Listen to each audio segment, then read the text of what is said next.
Hey everybody, it's John. It is Dry Fire Monday, sponsored by the Mantis X Firearms Performance System.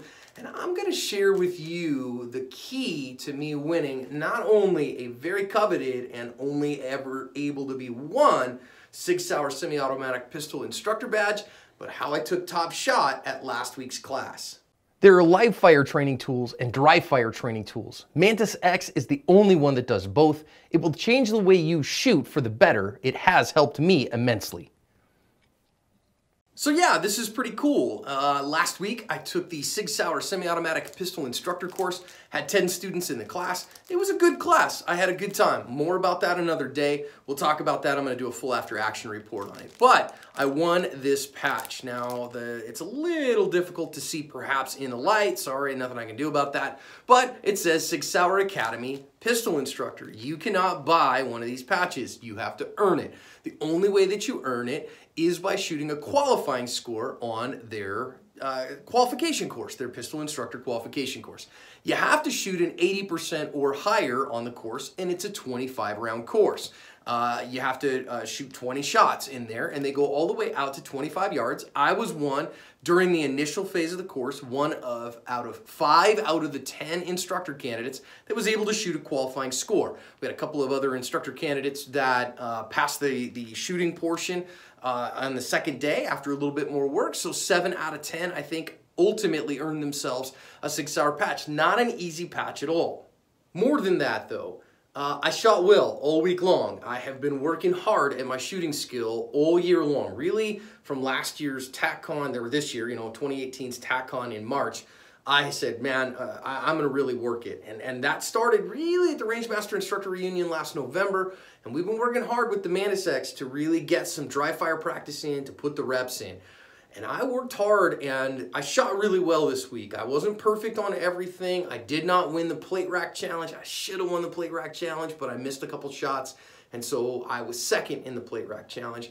But I won top shooter for the week, and I'm proud of that. There was a masterclass shooter there, my friend Mike Green from Green Ops on the East Coast. And Mike's a heck of a shooter, heck of a nice guy, fantastic instructor as well. Really recommend if you're out there in Virginia, take his classes.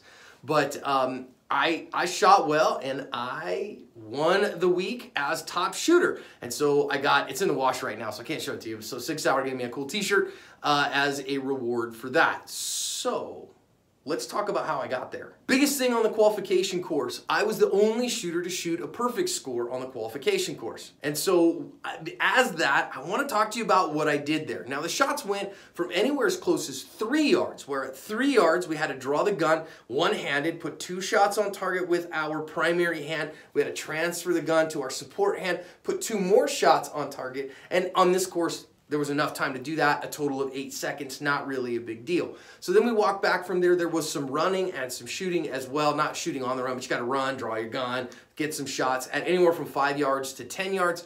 And then there was a couple of shots that really differentiated those who had excellent trigger control from those who struggled with trigger control. And that was these 2 stages. The longest stage at 25 yards, you had to draw your firearm, drop to a knee, drive the gun out, and put 2 shots in an 8-inch circle in the high center chest.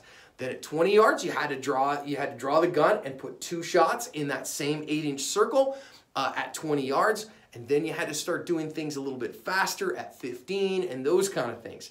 So let's talk about how we did that now. Here's the bottom line, friends. I've been using my Mantis X to really get good with trigger control. Now, you don't have to have a Mantis X to get great with trigger control. Don't get me wrong there. I'm not saying it's the panacea. All this unit does, and it does it incredibly well, is it tells you, was your muzzle still at the moment that the shot broke, immediately 200 milliseconds before and 200 milliseconds after. So if you don't have a Mantis X unit on your firearm, no big deal. What I had to do here, get all the grip that I'm going to get on the gun.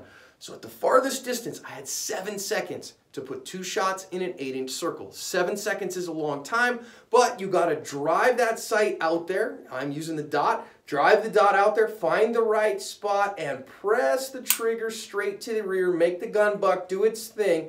Gun will reset itself, obviously, and then you're going to have probably about 3.5 seconds to get the second shot to break without disturbing your sight picture. That's the biggest thing here, right? You use the bumpy things on top of the gun or the dot if you're a dot shooter like I am. Get your hands on the gun, drive the gun out there, grip it like it stole something from you, and then you're going to manipulate the trigger straight to the rear and make it go bang without disturbing the sight picture. Then your muzzle's pointing where it belongs. Shots will go where you want them to. So guess what this feels like? This feels like us going all the way back to the beginning of our dry fire challenge. Now, what does that look like in our dry fire challenge? We're just using this for our benchmark testing or for open training, 10-shot groups. Drive the gun out there nice and high, right? So I'm trying not to tactical turtle. Driving the gun up, seeing my sights, pressing the trigger, and not letting my sight picture disturb. Now, I get more feedback when I have the Mantis if I'm doing that. Now, I'm a dot shooter, so I can see what the dot's doing before the shot breaks. I can drive the gun out there, see it, press. That was a pretty still shot. That one would have been a good one. I'm actually using my phone to record right now, so I can't show you what my scores would be on the Mantis unit on this particular week. It's just what it is. My other camera's dead, and I got to get this video up. So I'm driving the gun out there, seeing my sights, doing what I got to do. Great, good trigger press. Guess what? I'm trying to do that now with just a tiny bit of speed. See it, feel it, see the dot where I want it to go, feel the fact that my front sight is staying still. That is all we're doing. Now, I can do that at longer distances. I can set up my dry fire dojo with small targets, and I like to do that. If you see, and you see my dry fire dojo, I've set up targets as small as a little bitty dot that I can just turn to, put my dot on that tiny little dot, and try to keep it there all the way through my shot breaking. So again, what we're doing here, look at what I'm doing. I am going, okay, I got my finger on the trigger. Now, I don't care if you're all the way over here or if you're on the pad. I don't really care. What I'm trying to do is press the trigger straight to the rear, add pressure until it breaks, and it doesn't make the front sight, the muzzle dip. That's all we did. Reset it, set the gun up again, and rock and roll. So for me, that was the difference. I was able to do that this week. I was able to drive the gun out there and say, John, get your hits. Draw the gun from concealment. So we did all the concealment stuff. Drive the gun out, 7 seconds, bang. 1 Chicago, 2 Chicago, 3 Chicago, bang. And get my hits.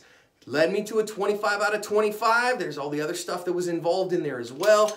But the biggest thing, get the gun out, press the sights, see the sights, let the gun do its thing. Don't disturb the sight picture while the gun went up.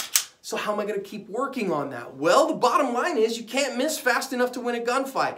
So yes, we have to get fast, and we'll work on fast stuff in the weeks ahead as I am going to accept some challenges from some friends here to really start doing enough competing to start classifying at some high levels. I think I can do it if I really get after it. We're going to use a Mantis to help us get there. So here's what I want you to do. If you have a Mantis unit, awesome. 200 shots on open training or benchmark training. I don't care which one you do, but my goal on this week, 200 shots, highest level I possibly can. I want in the 90s every shot if I possibly can.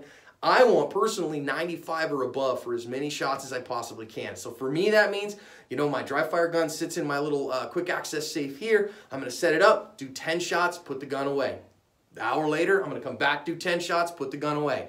Hour later, come back, do 10 shots, put the gun away. That'll give me my 30 every single day, which will get me to 200 shots at the end of the week. If you don't have a Mantis unit, no big deal, right? You can do this without that. You won't get as much feedback. You won't be able to see immediately how, exactly where the muzzle is. I understand that. I do recommend the units. I mean, they're a sponsor of the show, and they're a sponsor of the show for a reason, because I think they'll make you a better shooter for the vast majority of us. But if you don't, same thing. Drive the gun out there, see the sights, get all the grip you're going to get, know what it's doing, press, and don't let it disturb.